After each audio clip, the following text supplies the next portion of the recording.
We're going on an adventure today to Irvine, California. We're gonna see the crime scene of the 1981 homicide of Manuela Witthuhn in Irvine, California at 35 Columbus Drive. And then we're gonna see the death house of 18-year-old Janelle Cruz. While we're there, we wanna examine the ingress and egress points from those crime scenes, the local and surrounding geography, and get an understanding of what we think occurred when the Irons assaulted these two. And then when we get there, I'll show you guys what I think is going down. So we got off the bus basically at Jeffrey and Hideaway in Irvine, California, and the very first thing that you see is this bullshit Irons Canal, and that's where he was probably hanging out. So as we approach the Manuela Witthuhn crime scene, you notice that this entire area is like a prowler's paradise. Right now we're on Jeffrey Road, and if you look straight down this sidewalk or down this way, visibility is really limited because these big trees and all the hills and all these different things. And not only that, but you have this wall, right, that goes behind these neighborhoods. And if you jump it and run out towards Jeffrey, you could go across the street and down that grassy knoll right there and be gone either into the next neighborhood or down to that canal, which is right there. The whole area of operations, and you can tell why the Irons was zeroed in on like this kind of area and appeared to be prowling it, because it's textbook. It has all the features so far, and we've only been off the bus for like 10 minutes. It already has all the features so far of the prowling routes and things like that. So more updates coming as we enter the neighborhood.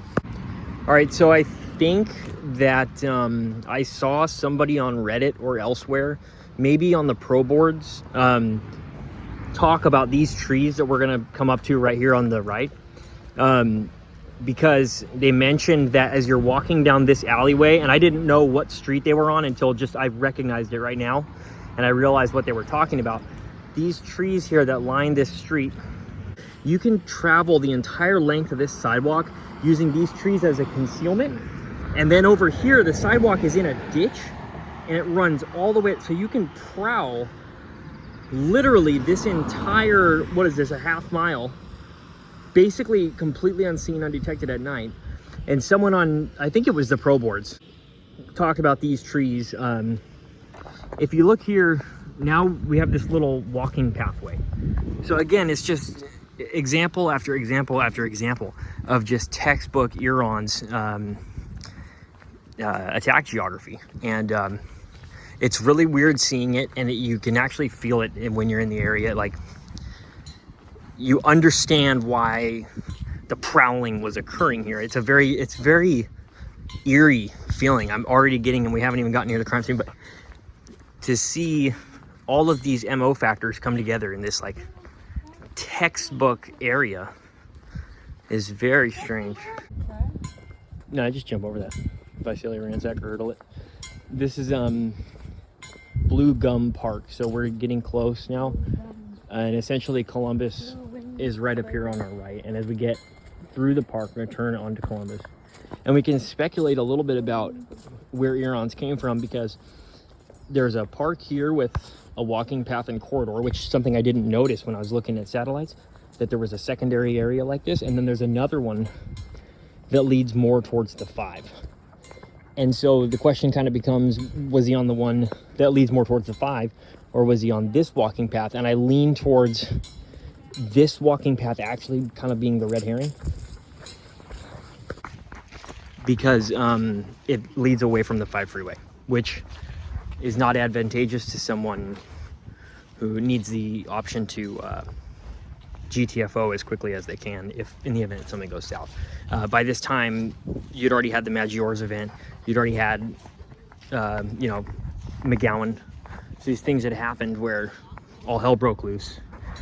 And I think that, you know, the Irons came prepared for things like that, and probably wouldn't have plotted his exfiltration route on that side of the scene there. We're about to be on Columbus here. So we're about to hit Columbus now. This is the street where the offense occurred. Aberdeen. Oh no. So this is Columbus and Aberdeen, Irvine, California. And I believe that the house we're looking for is on the left. There's an eerie feeling on this street, like where we just came from feels like the Matrix for prowlers. He came into the house while she was sleeping, presumably woke her up with a flashlight, threw her bindings or tied her up or whatever. Nobody heard anything? No. Usually you'd have a flashlight and a gun. You put the gun in the flashlight and say, if you scream, I'll kill you. Or if you make any noise, I'll kill you. Yeah, there's another little park thingy up here, and I think that was his real escape route. It's all very calculated. It's very creepy. Those walking path areas are just so freaking weird.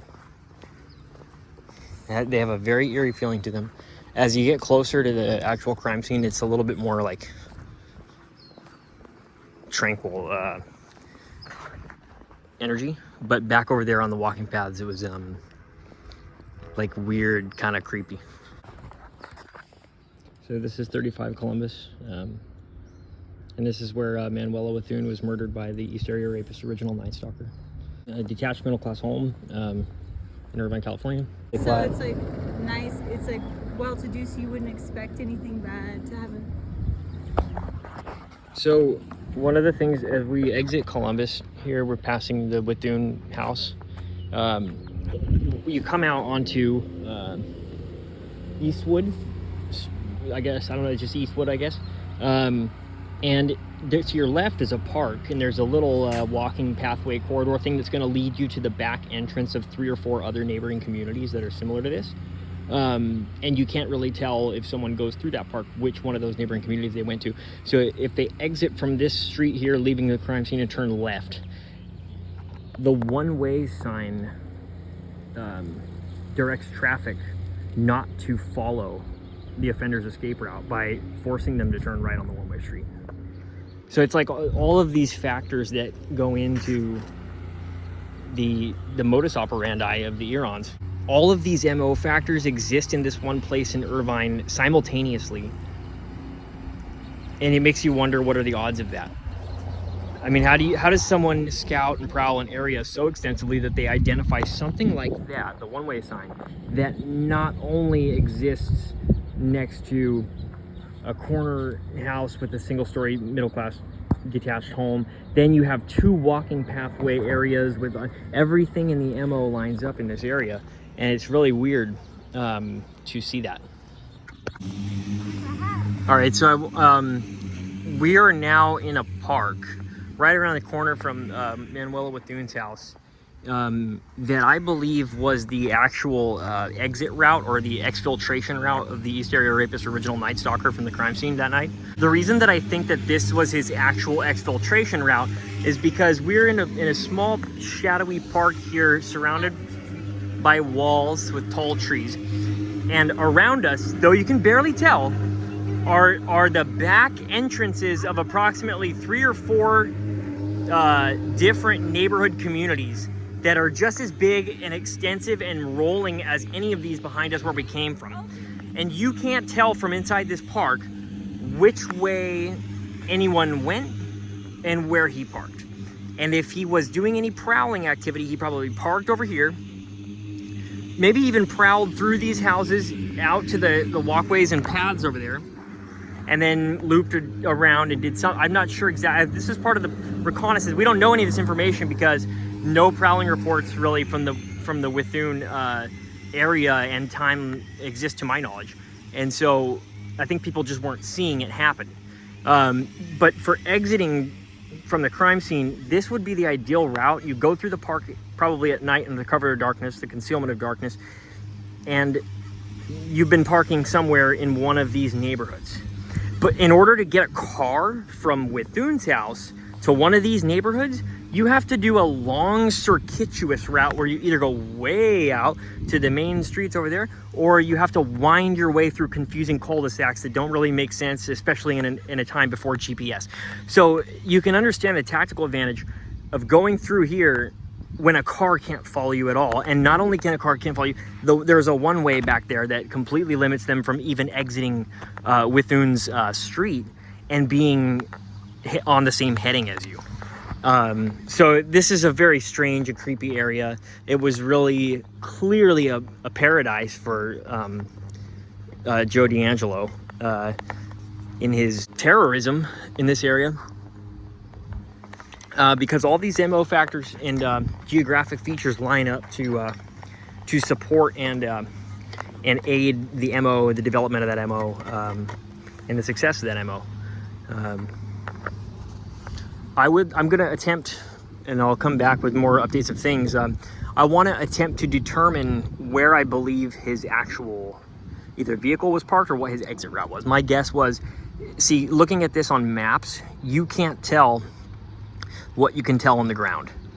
And on the ground, I can tell you that it appears that he's limited kind of to over here or over here. He's not going to go over here because it's too close to the crime scene. He's not gonna jump any of these walls here because you're not gonna do that on your way out of the crime scene if everything goes well. It's not like the Maggiores where it's all hell broke loose, he had to jump fences.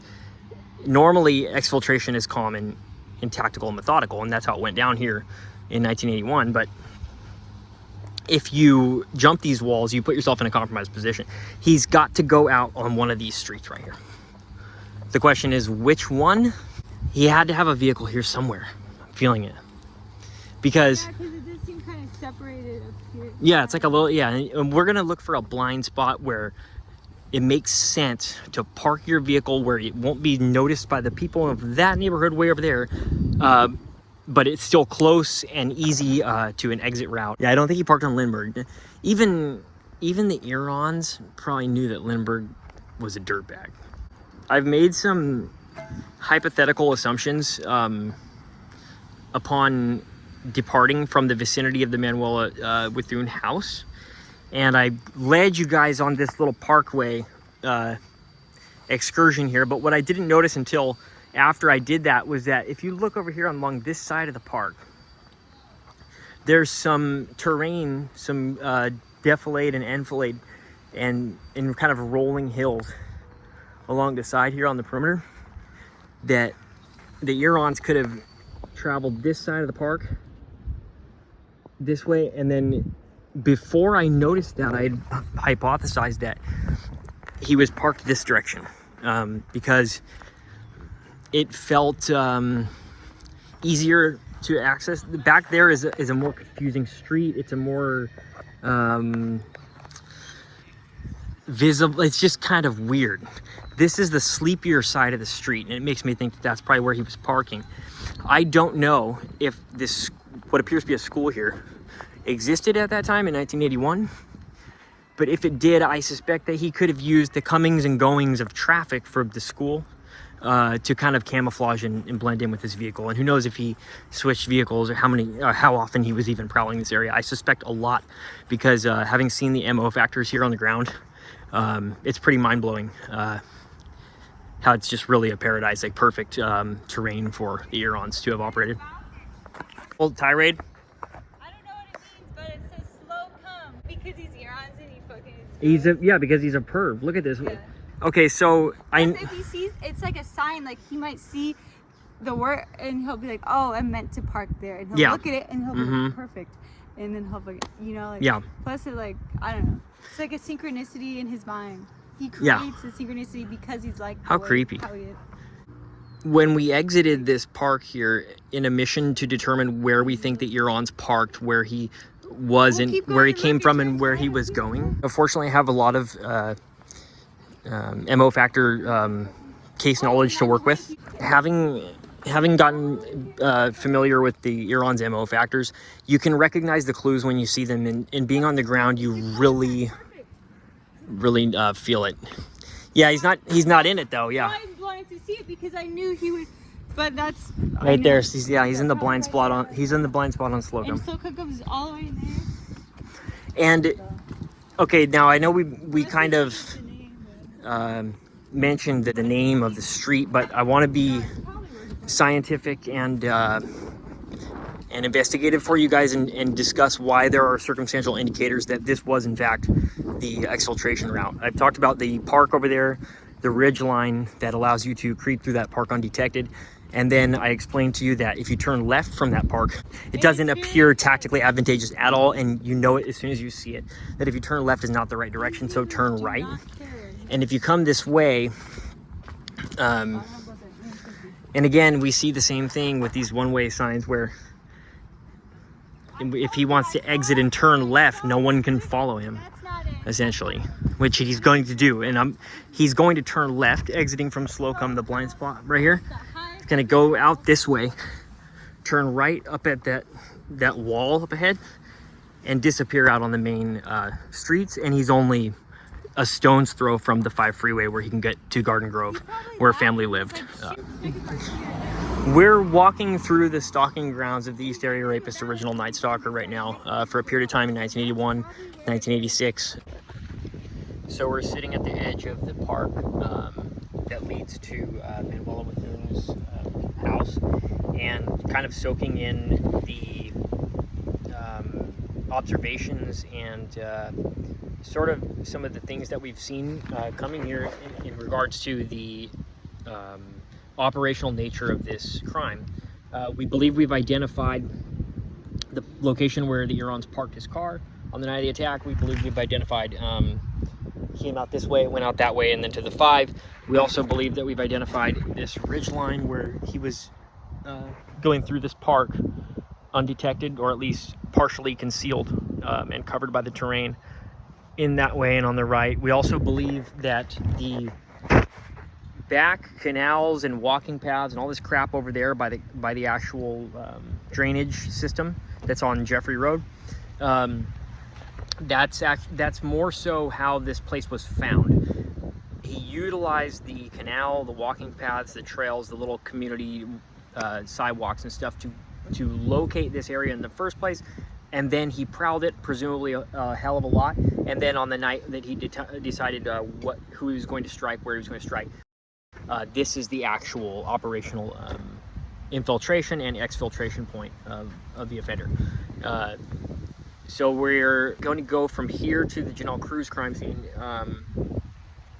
and it's better the same way I did with Witthuhn. Like I won't know anything until I get there, and I'll tell you about what it looks like when we're there.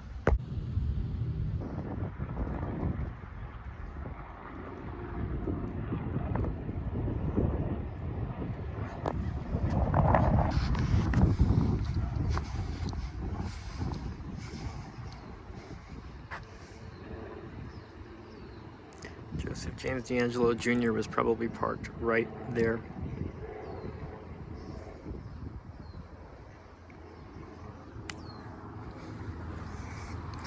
Now we can be safe again because the Hurons has been found, you guys. So as you're exiting from the Slocum escape route on the outskirts of the Witthuhn crime scene area, you notice this street, Remington, here, that's going to lead us back out to the main thoroughfare. That's going to lead back to the freeway there. It's going to actually take us to Trabuco. So I'm as convinced as you can be from looking at the crime scene in the area surrounding it that this was the escape route of the Hurons that night.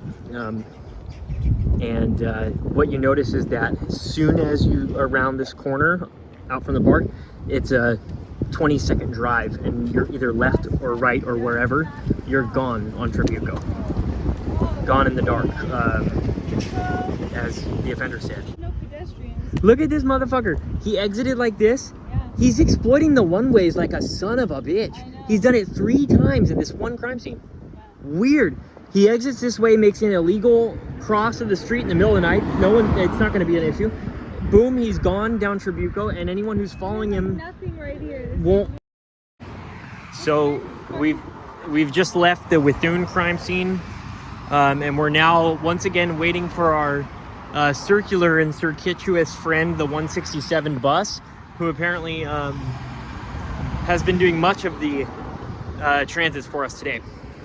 We got some more phone battery now, so I'll be able to talk a little more extensively at the crime scene. I'm going to use the Hurons' MO to attempt to lead us in the direction of areas of interest at this crime scene. We'll see how that goes, and then anything else we discover along the way, we will show you. So we're on the outskirts of the Janelle Cruz crime scene in Irvine, California.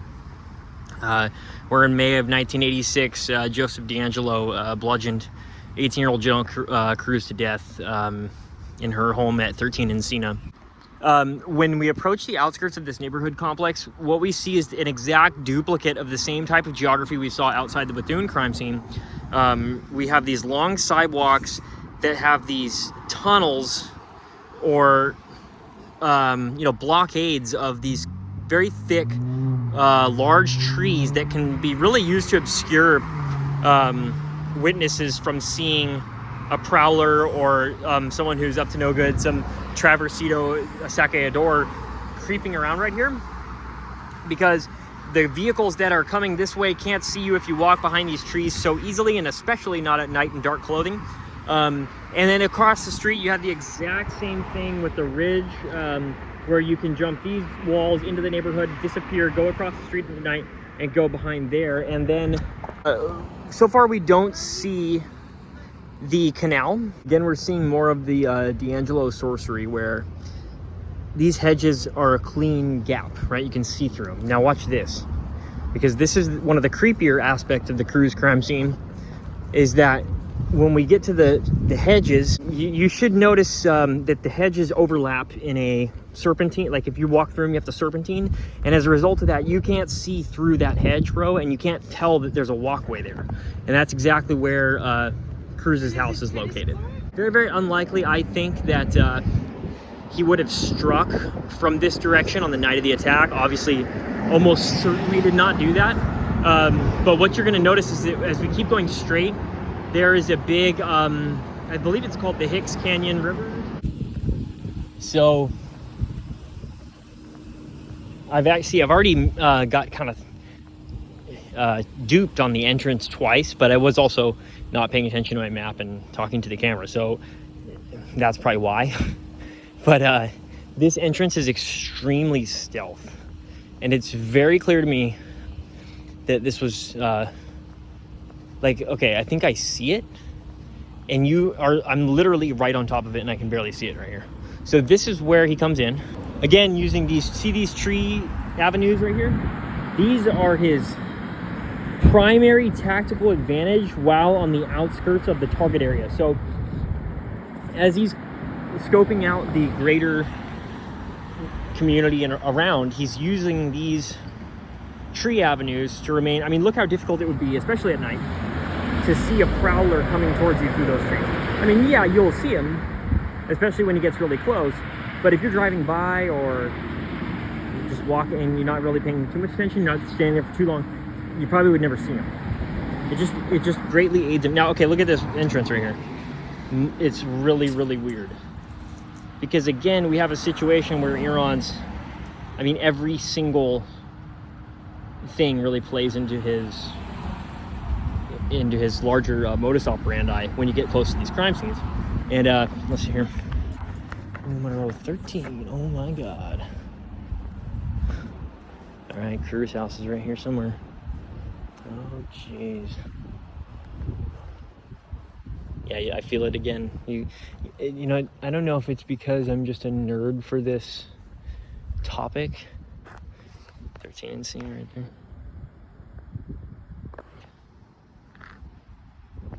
I don't know if it's that, or if there genuinely is an embedded energy on the area, because as soon as I pass through this hedge on the wall here, you can feel it. Very, very strange feeling. So in thinking about how Irans would have entered and exited that night, I think that the answer is a little bit simpler than the Witthuhn crime scene, because although it's a very, very similar community, high walls, numerous cul-de-sacs, very, very shielded by vegetation, very shielded by the buildings and the architecture, ideal for a prowler, really. Although that's going on, we're in a slightly more active environment, at least so far. And the Cruz house is right here alongside the street, but again, it's hidden from the street by that weird L-shaped hedge. So that thing is very, it doesn't dawn on you how much and how creepy it is, the way that this guy's luck works for him. See, we have the same type of entrance here, except this one's not covered with vegetation. So it wouldn't be as ideal. It's literally only at Cruz's house that you get that. So very strange. I believe this here is the actual infiltration and exfiltration route of the East Area Rapist original Night Stalker on the night of the Janelle Cruz homicide. And of course, the Janelle Cruz homicide was the absolute, one could argue, the most gruesome of DeAngelo's murders.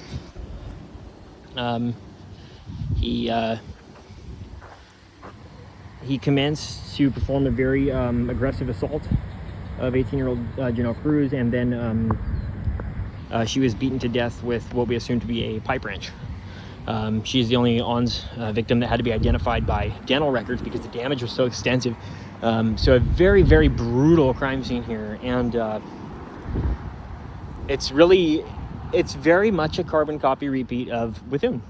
And you know, hindsight is really cool and all, and it makes things easy when you already know the answer. But if I were to look at this crime scene and the Witthuhn crime scene, I would know, at least I think I would know, or otherwise strongly suspect that the offender is the same because of the very striking similarities in the geography. Even you feel it, man. You can feel it coming through these streets here and over by Jeffrey at the Witthuhn crime scene. You know it's the same offender. You feel his environment. This is where he's operating. These little trees and these avenues here with the canal and all this stuff, I mean, it's just textbook, guys. It's textbook Hurons. And so I'm not sure, like, there's all kinds of things in this case that I don't know at all. And I don't know how early, when, and by whom the connection was made between the Manuela, Witthuhn, and the Cruz crime scene. But I would assume in many senses that it was almost right away, because again, I'm operating with hindsight, and that's not fair really to the original investigators. But you know, coming through here, you can tell it feels like the same guy. It's the same walls, the same type of house, the same single-story detached middle-class American home. You got these avenues of these trees here, parks, schools, canals. I mean, everything is just so textbook. I'm hoping to find another example of an MO factor that I think I discovered this morning, at least to my knowledge. And that is that he was exploiting one-way signs. So he would turn against the one-way sign, and this would discourage or otherwise dissuade pursuers or people who are scoping him out from following. So you see these one-way signs that lead against the apparent escape route from the Witthuhn crime scene that night, and that's just a little MO factor that I didn't know existed. I'm not sure if anyone else knows of that, but it's one of those things you have to be on the ground to know it.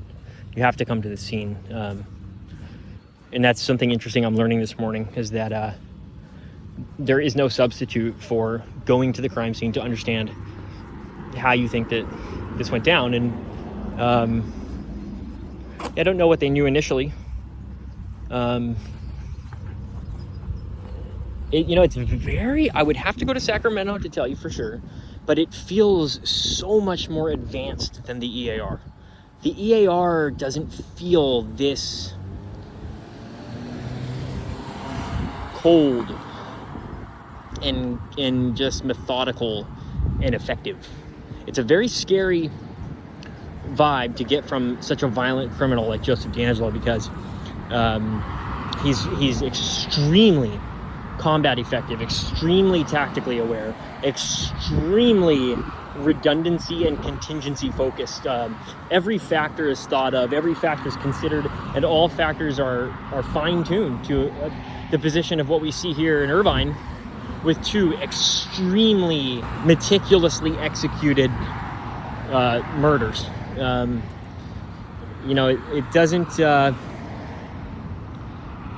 It doesn't feel like your average kind of bum rush 'em EAR type attack where he's just kind of running through neighborhoods. But again, I don't know because I haven't been to those Sacramento scenes. So it just feels like a more mature incarnation of him. I think that something changed in him before the ONS phase of the series, and whatever that is, he became a very, very ruthless, very cold, very effective killing machine, and you can feel it in the air here. You can feel it when you look at the MO. You can feel it when you walk onto the street of the victim's house, because there is a surreal disconnect where it's very hard to imagine that something like that even occurred in that house where I was standing. I mean, and it makes me want to knock on the door of whoever lives there and be like, how can you live here? You know, but I don't want to disturb the people, so I'm not going to do that and act like that. But it does make you wonder. So having seen both of the Irvine crime scenes today, my thoughts on all of it are that the original Night Stalker, DeAngelo, the Irons, was a more highly trained, highly effective operational entity than I realized. And I think that part of that is because I'm looking at crime scenes from very late in the series. We're looking at the third to last and the final crime scene of the Irons. And so by that time, the MO is going to be as refined as it can be, as developed as it can be. But seeing it in real life and getting a feel for the area that he's prowling, like right now where I'm sitting, Irons probably, almost certainly was prowling here. Almost certainly. And like I pointed out with these trees, like if you're sitting here or coming from this direction and you look down that way, you don't see anything really, because you have shadows moving around, you have oncoming traffic, especially if you're on the other side of the road over there. And then at any given time that he wants to, he can just jump across this street. It's tiny. He likes these, I'm realizing this too, and this is very interesting. This is dawning on me now, that he loves these very narrow streets because it's easy to jaywalk them, right? So notice that we're in this very, very lucrative, victim selection, for lack of a better term, community behind me. And yet around me are these very sleepy, narrow streets. And those narrow streets are clearly advantageous to the offender because he can just jump across. I mean, you can literally hop, skip, and jump here across that street. So clearly that's the kind of behavior that's happening here. And by the time we get to Irvine in the series, it's so obvious that that has been, he's worked that angle so extensively that he's become a master at it. He doesn't, when he strikes a location, the factors are perfect 360 degrees around. I believe that he had a primary infiltration and exfiltration route. I believe it was probably the same route. And then he had a separate discovery or prowling route. So if he wanted to prowl the neighborhood or discover other communities, he would come from one direction. But on the night when he zeroed in on a target and he was going to do his thing, he would plan to come from the opposite direction or an alternate direction where the conditions are far better suited for a sneaky, quiet entry and exit. Because a lot of the, like, for example, he's discovered this community from presumably from prowling the river trail, which is just down that way about 200 meters or so. He's clearly, apparently discovered the community from prowling that river. But he's not, I don't think, this may be a rare situation a little bit actually, where it feels like the entry and exit is generally the same. Though I think that there was some prowling discovery going down that way. I think that he's driving on the main streets. He discovers the stuff that I pointed out several minutes ago. When you guys see this, we edited it together. Several minutes ago, down by the those wall on the left, down that way. He probably discovers the community from that direction, but on the night of the attack, he comes in from over here. So it's the same. And you guys are seeing me learn this stuff as I talk about it. I mean, coming here into these sites, you're really soaking up a bunch of information. And I think if you don't have a clear grasp on that geographic modus operandi of the Hurons, you will probably miss a lot of these clues. But for me, having studied this for a period of time, as much as is possible with the information available to us, with that information to work with, I'm able to recognize a lot of very, they're glaring, but they're also subtle. Like, if you didn't know what to look for, I don't think you would recognize this whole system that's been worked out here. And it's the exact same system at the Witthuhn scene as it is at the Cruz scene. The neighborhood itself is almost completely identical. Not in the sense of, you know, the actual city planning of it, but these narrow streets with these big looming trees, secret entrances into the neighborhood. There's presumably back ways in and out of this place I haven't looked at because we came from this way. See, the Cruz scene is very, very close to the street. It's a lot easier to get to it than it is the Witthuhn scene. The Witthuhn scene would have been easier for us to get to, except there's an entire gated community that I don't think existed back then. It's called Northwoods or Northgate or something, that blocks you from just walking right up to the Witthuhn scene. You can get to it. You don't have to jump any fences, do any Visalia ransacker shit, but you can't just walk off the main street like here at the Cruz scene and get to it. And people wouldn't know that you could do that if they didn't know that there was a gap in the wall. So clearly DeAngelo has extensively surveilled this area. He understands the entire 360-degree perimeter. That's another thing that I think can't be overstated here, is that prior to coming in and zeroing in on the attack time, DeAngelo already has a 360-degree understanding of the environment. For him, this is a tactical area of operations, and he understands all the ways in, all the ways out, and he's prowled it, you know. And he somehow finds his ideal victim. Like the Witthuhn house, you know, you going there, it was like you feel bad for Manuela Witthuhn because she lives in this house that was like, all the geography and all the factors were perfect for her to get murdered in. So from Hurons' perspective, and with Cruz, it's the same thing. That he was able to find these types of communities and then also zero in on a suitable target. Obviously indicates extensive prowling. I don't think that the ONS crimes were any different in their pre-mission surveillance than the EAR crimes, but we just didn't hear as much about it, and so we're left to put it together after the fact rather than with prowling reports from the contemporary period. So we're concluding our little tour of the Irvine scenes now. I guess the next time I'll give you guys any sort of tour of an Huron scene is going to be the Harrington scene in Laguna Niguel / Dana Point. Not sure when, but after that, most of those crime scenes are pretty far, and I have no plans to go there in the near future. But just in summary of what we've experienced here in Irvine, checking these places out, I think for Hurons researchers or true crime type people, the Irvine scenes are definitely very valuable scenes to visit if you're trying to understand of DeAngelo's modus operandi and how he utilized the terrain, the city planning scapes, the very crafty things, how he utilized essentially military tactics to operate in these environments and basically commit horrible crimes against humanity.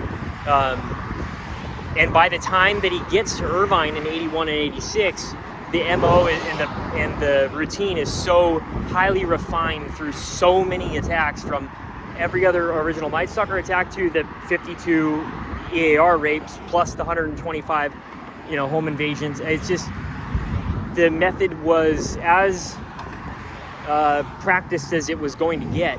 And that is very apparent seeing these scenes in Irvine.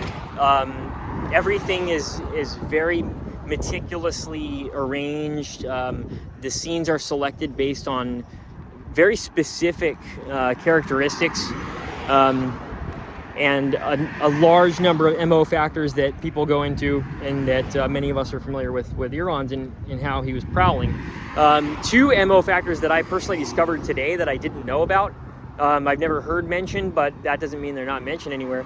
One is that he exploited one-way signs to make rapid turns out of an area into basically a one-way street by cutting across it, and so that he couldn't be followed. And the second was that on the outskirts of his crime scenes, the streets are very narrow and they're very easy to jaywalk very quickly. So if you need to make a quick escape from here, which is actually the exit of Janelle Cruz's house, you can actually see Janelle Cruz's house right as we pass this gap. If you need to make an exit from this gap and get into the fields over there, it's a very, very small street that will get you there, and there's a divider, so it makes jaywalking even easier. And in 1986 at night, there was probably not a single car on this road. So these are a couple of the things that I'd never considered before, and I don't think I ever would have considered just looking at these locations on a map, because on a map you don't get the same feeling of scale.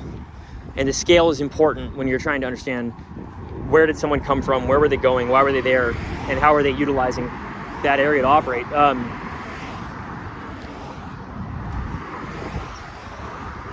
I believe that we were able to use pre-existing case knowledge to make a series of educated hypotheses regarding the precise escape route of the offender from the Witthuhn crime scene, and that was only possible by going there. So very interesting places. You can feel the energy in the air. It's very, very strange environment. And if anyone has further discussion that they want to bring up as I edit this video and it actually is presentable, I will respond to those things. Goodbye.